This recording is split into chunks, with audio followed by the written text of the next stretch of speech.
Hello दोस्तों। Axis IAS के exam update में आप सभी का स्वागत है। मैं हूं संदीप कुमार। जैसे जैसे हमारा प्रीलिम्स का एग्जाम नज़दीक आता जा रहा है, यानी 28 मई, और यूपी पीसीएस का एग्जाम 14 मई को है। जैसे जैसे नज़दीक आता जा रहा है, लोगों की धड़कनें बढ़ने लगी हैं, खासकर उन लोगों की जिनका या तो पहला अटेम्प्ट है या तो किसी का छठा सातवां या लास्ट अटेम्प्ट है। ठीक है, तो उन लोगों के लिए सबसे बड़ी प्रॉब्लम ये है कि देखो, जब हमारी एक थिंकिंग होती है, हम सभी चाहते हैं कि जीवन में जो भी काम करें उसमें सफलता अर्जित करें। मोटी मोटी बात यह है कि सभी लोग यही चाहते हैं कि सफलता जो है, हर जो भी हम काम करते हैं, चाहे वो पढ़ाई हो, ठीक है, जीवन के अन्य आयामों में हो, सभी में हम चाहते हैं कि कहीं ना कहीं हमें सफलता मिलती रहे, क्योंकि हमारी लाइफ में असफलता को बचपन से समझाया नहीं जाता कि असफलता भी जीवन में कुछ ना कुछ छोड़ के जाती है। कुछ लोग ऐसा कहते हैं कि नहीं, यूपीएससी एग्जाम में अगर हमारा नहीं हुआ तो हमारा नेक्स्ट प्लान क्या होगा, या हमारे पास कुछ बचेगा या नहीं बचेगा। अगर ये लास्ट अटेम्प्ट है, इसमें भी फेल होगा तो हम क्या करेंगे। सक्सेस नहीं मिली तो क्या करेंगे, अगर सक्सेस मिल गई तो ठीक है, और जिसको सक्सेस नहीं मिलती तो वो क्या करेगा। सबसे बड़ी बात यही निकल करके आती है। देखो, सबसे बड़ी बात ये होती है ना कि आप सफलता या असफलता को कैसे लेते हैं। अगर आपने यूपीएससी को अपनी जिंदगी का हिस्सा मान लिया है कि नहीं, यूपीएससी नहीं हुआ तो जीवन में कुछ नहीं रहा, तो इनके कोई वाजिब जवाब होते नहीं है। इसका सबसे बड़ा रीजन ये होता है ना कि लाइफ में कुछ भी ऐसा नहीं है कि जो हमेशा के लिए हो। लाइफ में कुछ चीजें ऐसी होती है, आती और जाती रहती हैं। कुछ भी ऐसा नहीं है कि जो निरपेक्ष रूप से या संपूर्ण समय के लिए हो। जिनका भी अटेम्प्ट है, लास्ट है या फर्स्ट है, या एज खत्म हो रही है, वो 32 साल, 33 साल, किसी अन्य कारण से एग्जाम नहीं दे पाए हैं, या उनकी तैयारी बेहतर नहीं है, उनको लगता है कि मेरी तैयारी बहुत अच्छी नहीं है, उन सभी के लिए एक मोटी मोटी बात यह है कि आपने जो भी तैयारी करी है, जितने भी साल तैयारी की है, अगर आपके बेसिक्स कंप्लीट हैं, हिस्ट्री, पॉलिटी, ज्योग्राफी, इकोनॉमी, सारी चीजें तक कंप्लीट हैं और आप तैयारी कर रहे हैं, तो डर किस बात का। डरना आपको नहीं चाहिए, क्योंकि एग्जाम अभी लगभग 90 डेज है, और ये काफी समय होता है कि आप थोड़ा सा मेहनत कर लें, थोड़ा सा फोकस करें चीजों में। और जब आप फोकस करेंगे ना, तो आपको कई सारी चीजें ऐसी मिलेंगी। ठीक है, अपने आसपास देखो, बहुत सारे ऐसे लोग होंगे जो आपसे कम पढ़े लिखे होंगे, लेकिन उन्हें कॉन्फिडेंस होगा पूरा एग्जाम के प्रति। उनके अंदर जो डर है, घबराहट है, ठीक है, वो भी होती होगी, लेकिन कम समय के लिए होती है, ज्यादा समय के लिए नहीं होती है। ठीक है, डरता हर कोई है, चाहे वो प्रधानमंत्री हो या कुछ भी हो। अगर किसी की लाइफ में अगर कोई भी ऐसा एग्जाम है या कोई इम्पोर्टेंट चीज है, ठीक है, तो सबको डर लगता है कि नहीं, ये कहीं हमसे छिन न जाए, हमसे दूर न चली जाए। चाहे वो अपने लाइफ के एग्जाम्पल लड़के लड़की वाले ले लो, माता पिता के ले लो, भाई बहनों के ले लो, डर कहीं ना कहीं हर चीज में हावी होता है। तो ये एग्जाम जो है ना, ये आपकी जिंदगी का एक मात्र आयाम भर है, ये आपकी जिंदगी तो नहीं है। सफल होना ना होना कई परिस्थितियों पर निर्भर होता है, सिर्फ तैयारी ही आपको सफलता या असफलता के रास्ते नहीं ले जाती है। और भी कई सारी चीजें होती हैं जिनको आपने अभी बहुत ज्यादा सूक्ष्म स्तर पे देखा नहीं है। ठीक है, और एक सीधा सी बात है ना,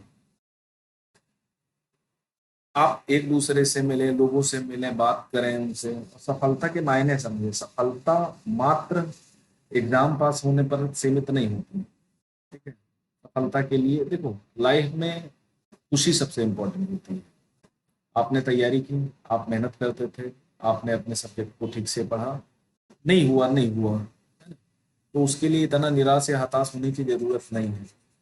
और बहुत सारे लोग होते हैं, कोई भूखा नहीं मरता है। अगर जिसका सिलेक्शन नहीं होता तो क्या कोई भूखा मर जाता है। मैं बहुत सारे ऐसे लोगों को जानता हूँ जो बेस्ट सर्विसेज में है, फिर भी वो परेशान है। ठीक है, जब नहीं हुए थे, यानी आईएएस या आईपीएस या आईआरएस, ये कुछ भी नहीं बने थे तब उनको लगता था कि नहीं यार अपनी जिंदगी में ये मिल जाए तो अपना सब कुछ मिल गया, उसके बाद कुछ भी मिले ना मिले कोई फर्क नहीं पड़ता। लेकिन जब ये चीजें मिल गई तब भी वो परेशान है, जिंदगी को ठीक से नहीं जी पा रहे हैं, स्ट्रेस में जिंदगी व्यतीत कर रहे हैं। कुछ ऐसे लोग हैं जो ये बनना चाहते थे, ठीक है, लेकिन काश नहीं बन पाए, ठीक है। उनकी भी लाइफ क्या है ना, बेस्ट चल रही है, उनकी लाइफ में कोई प्रॉब्लम नहीं है, ये उनसे ज्यादा खुश है। वो क्यों है? क्योंकि अपना अपना सोचने का एक नजरिया होता है। देखो, जब तक चीजें आपके सामने होती हैं आपको कोशिश करनी चाहिए, आपको जी तोड़ मेहनत करनी चाहिए, ठीक है, डरना भी चाहिए उनसे अगर वो दूर हुए। लेकिन अगर आपके पास से वो आगे बढ़ गए, ठीक है, तो आपको उनके विषय में बहुत ज्यादा नहीं सोचना चाहिए, ठीक है। और वो क्या खोया क्या पाया का हिसाब रखना नहीं चाहिए मेरे हिसाब से, क्योंकि उन चीजों का कोई निष्कर्ष होता नहीं है। और लाइफ हमेशा आगे बढ़ना चाहिए, ठीक है, वे फॉरवर्ड। हमेशा सबके पास एक रास्ता होता है, ठीक है। अगर जीवन में एक दरवाजा बंद होता है ना तो कहते हैं दूसरा खुल जाता है, दूसरा बंद होता है तीसरा खुल जाता है। तो रास्ता सबके पास होता है, कोई ऐसा दुनिया में नहीं है जिसके पास कोई रास्ता नहीं है। रास्ता सबके पास होता है, बस रास्ते को खोलना और समझना आवश्यक होता है। बहुत सारे लोग ये कहते हैं कि यार जिसके लिए पढ़ाई की थी वो नहीं हुआ। यार आप एक अच्छे टीचर बन सकते हैं, आप अच्छे मेंटर बन सकते हैं, ठीक है। आप समाज में आपने देखा है मणिकांत सर वगैरह को और ओझा सर को, ये क्या अगर सफल हो जाते तो लोगों लोगों के बीच में इतना फेवरेट होते, लोग इनको इतना जानते, इतना सम्मान देते। पैसा एक जरूरत भर है, ठीक है, वो आपकी खुशियों को नहीं खरीद सकता, ना ही आपके माता पिता के, जो आपके माता पिता की उम्र ढल रही है या आपके माता पिता नहीं है। तो उन चीजों से परे हट करके सोचिए, अपने घर के बारे में सोचिए, अपने भाई बहनों के बारे में सोचिए अगर है तो, है ना। और ये देखिए कि या वो भी कहीं ना कहीं आपसे कोई उम्मीद लगा के बैठे, और उन लोगों को छोड़ दे कि लोग क्या कहेंगे। आप अपने परिवार को देखिए, अपने घर को देखिए, खुश रहिए, अपने माता पिता से बात करिए। और जो स्ट्रेस है, जो डर है एग्जाम का, वो धीरे धीरे क्या होगा, रिलीज होगा। और ज्यादा दिन बैठाओगे तो वो क्या करेगा, आपको कहीं ना कहीं हार्मफुल करेगा, ठीक है। तो वो हार्मफुल ना बनने पाए उसके पहले उसको बाहर निकाल दो, रिलीज करो उसको।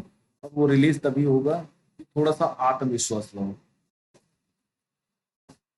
अपने ऊपर भरोसा रखो, और अकेले मत बैठो, लोगों से मिलो।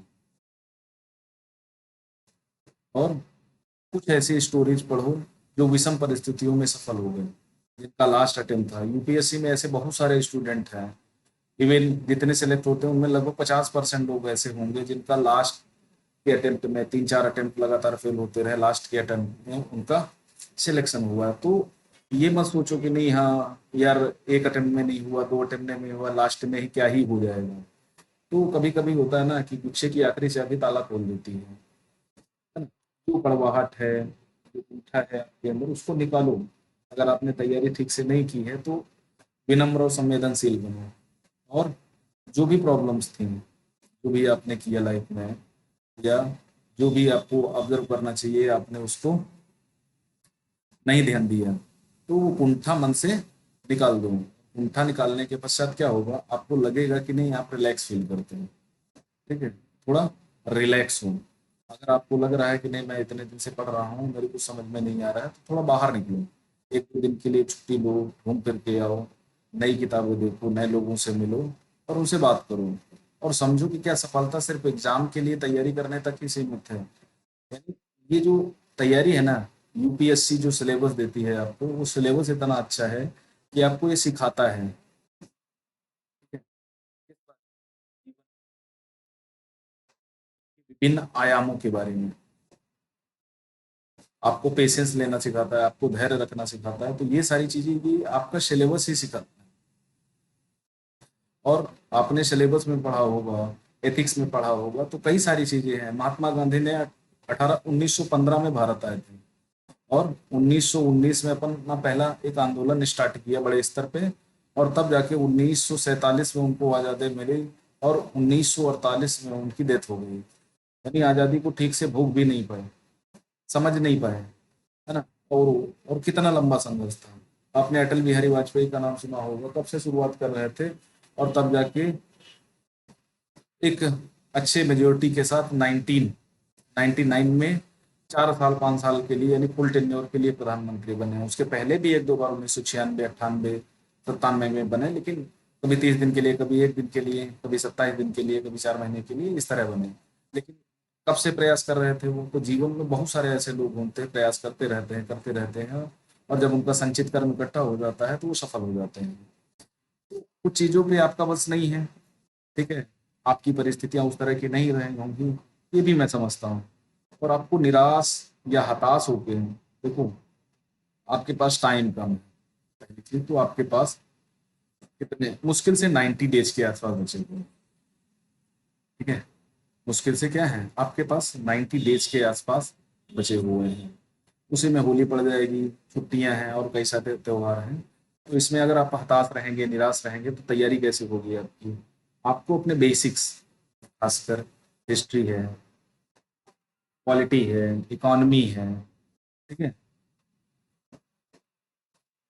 जियोग्राफी है, ये सब्जेक्ट को आपको बेहतर तरीके से तैयार होना चाहिए, क्योंकि लगभग 60% क्वेश्चन यहीं से आराम से बन जाएंगे और आपका एग्जाम निकल जाएगा।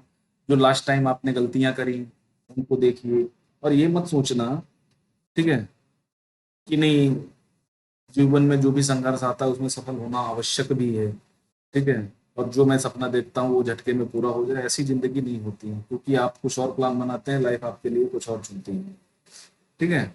और ये सोचना कि नहीं, दुनिया को अपने कदमों में झुका लेने वाली ताकत हो, बदला लेने का विचार है, ये सब छोटी बातें होती हैं। और आपने इतना पढ़ लेने के बाद अगर ये सब सीखा नहीं है ना, तो ये आपकी प्रॉब्लम है। तो आपको, देखो, हारना जीतना सब व्यक्ति विशेष की बातें होती हैं। कई सारे लोग हैं पहले प्रयास में हो जाते हैं, ठीक है, तो उनकी कुछ परिस्थितियां ऐसी हैं, उनकी डेस्टिनी ऐसी है, उन्हें तैयारी यानी शुरुआत के स्तर से अच्छी करी है। कुछ लोगों का है कि 90 अटेम्प्ट में भी नहीं हो पाते, उनके साथ भी कुछ परिस्थितियां, ऐसा नहीं है कोई भी ऐसा यार एग्जाम के लिए तैयारी करता है तो क्या वो बैठने के लिए करता है, ऐसा नहीं है ना। तो आप निराश ना हो, डरे नहीं, और हर चीज का अपना एक टाइम आता है, आपका भी आएगा। और अगर आप आईएएस नहीं बन पा रहे हैं तो किसी और फील्ड में नाम करेंगे। बहुत सारे ऐसे लोग हैं, मैंने अभी बताया ना, आप दृष्टि के संस्थापक विकास देवी कीर्ति को देख सकते हैं, ठीक है, प्रॉपर आईएएस नहीं मिला अवध ओझा को देख सकते हैं। इनके कई सारे इंटरव्यू हैं, उनको आप देख करके आप उनसे कुछ सीख सकते हैं। मेरा कहने का मतलब ये है कि ऐसा नहीं है कि हारना या जीतना की मैं सलाह दे रहा हूँ, लेकिन मैं इतना जरूर बता रहा हूँ कि आप अगर आत्मविश्वास से काम करेंगे, अपने आप पे भरोसा रखेंगे, एक मिलनसार व्यक्ति बनेंगे, तो आपका कहीं ना कहीं फायदा जरूर होगा, ठीक है। और आपके अंदर जो कूड़ा भरा हुआ है ना, फेल होने के डर का, उसको निकाल फेंकिए। देखो, डरना आवश्यक है, कभी कभी भरोसा टूटना भी आवश्यक है, लेकिन इतना नहीं कि आप अपने आप को तोड़ दें। और आप कम से कम उनको देखें कि आपके माता पिता आप पर कितना भरोसा करते हैं, कैसे आपको तैयारी करते हैं, तो ये सारी चीजें सोच करके आप क्या करें, 90 डेज में कमाल कर दें। और कभी कभी होता है ना कि आपने जो 2 साल में नहीं किया होता वो 90 दिन में आराम से हो जाता है, 90 क्या, 70 75 दिन में आराम से हो जाता है। एक आपको स्ट्रेटेजी चाहिए, है ना। तो स्ट्रेटेजी बनाइए आप और उसको अमल करिए। सफल हो गए तो बेस्ट है, और नहीं हुए तो कुछ तो लाइफ में करेंगे। यार आज के देश में ग्लोबलाइजेशन का दौर है, इतना सब कुछ डाइवर्स होता जा रहा है, कुछ ना कुछ काम तो करोगे, कुछ कहीं ना कहीं तो नाम करोगे। बहुत सारे ऐसे लोग हैं आईएएस नहीं बने और बहुत रिलेटिव पोजीशन में, अच्छी पोजीशन में पहुंच करके मुकाम हासिल कर चुके हैं। तो आप भी उनकी तरह हो सकते हैं, बस आप हिम्मत मत हारें। एक बार हिम्मत हार गए तो जो आपने तैयारी करी रखी होगी वो भी बेकार जाएगी। और आप भरोसे के साथ आगे बढ़ें, थोड़ा मेहनत करें, अपने खान पान की आदत सुधारें, लोगों से मिलें, सुबह उठें, अपने टाइम टेबल को थोड़ा व्यवस्थित करें। जो नकारात्मक चीज़ें होती हैं उनको अवॉइड करें। अगर कोई है कि लोग क्या कहेंगे अगर मैं फेल हो गया, तो ये सारी बातें मत सोचिए, ये लोगों को सोचने दीजिए, आप उनके चक्कर में मत पड़िए। ये भी आप सोचने लगे तो हो गया, वो साले क्या सोचेंगे, है ना, रिश्तेदार क्या सोचेंगे, मैं आईएएस नहीं बना तो मैं क्या करूंगा। अरे, दुनिया में सिर्फ आईएएस ही तो नहीं जीता ना, बहुत सारे लोग जीते हैं। आप आईएएस बनने निकले थे 130 करोड़ की आबादी में, अगर आप नहीं बन पाए, है ना, तो कुछ ना कुछ तो बन जाएंगे, ठीक है। खुश रहेंगे तो आपका जीवन भी अच्छा रहेगा, और नहीं तो बस 2 चीजें याद रखें, आत्मविश्वास, ठीक है, ना इसकी आती हो ना कम, एक मिडिल पथ पे, ठीक है, बने रहें। दूसरा, थोड़ा टाइम टेबल को ध्यान दें, उठने और घूमने का थोड़ा टाइम सुधारें, तो आपका मन थोड़ा अन्य चीज़ों पे लगेगा। एक जो लगातार आप 2-4 महीने 5 महीने से लगातार कोई रूटीन फॉलो कर रहे हैं, उससे थोड़ा दूर हटें, कुछ नया रूटीन बनाएं। तीसरी बात, डर को छोड़ें, छोड़ें, नकारात्मक चीज़ों से दूर रहें। और ये 3-4 पॉइंट ऐसे हैं ना, आपके जीवन में कहीं न कहीं अपने माता-पिता से बात करें, दोस्तों से बात करें, जो सफल हैं उनसे बात करें, उनसे समझें, जो कई बार असफल हुए उनसे बात करें, तो ये सारी चीज़ें कहीं न कहीं आपको बताएँगे कि नहीं आपको किस प्रकार तैयारी करनी है, किस प्रकार तैयारी नहीं करनी है, क्या प्रॉब्लम्स हैं। तो 90 दिन आप अपने आप को सँभाल लोगे, तो ये मान के चलिए 28 मई के बाद जो दूसरा दिन होगा वो आपका होगा। और अगर आपने नहीं सँभाला, तो भी आपका ही होगा, लेकिन कुछ थोड़ी-सी अंदर चीज़ें घुटती रहती हैं, ठीक है? तो कुछ चीज़ें ऐसी होती हैं जो हमारे बस में नहीं होती हैं, उनसे छोड़ कर के आगे बढ़ जाना चाहिए। तो आप उनको छोड़ो और आगे बढ़ो और अपना काम जारी रखो। डरो नहीं, परेशान नहीं हो, चीज़ें आती जाती रहेंगी, ठीक है? वही कहते हैं ना, सब कुछ आता जाता रहेगा, मैं हूँ, रहूँगा। तो चीज़ों को थोड़ा लाइटली लेना सीखो, और कोई प्रॉब्लम्स हो तो कह सकते हो, बता सकते हो। मैं आपकी जो भी हो सकता है वो मदद करूँगा, और जहाँ भी फँसते हो तो मुझे मैसेज कर सकते हो, ठीक है? बाकी कोई दिक्कत है तो आप मैसेज करेंगे। Thank you very much.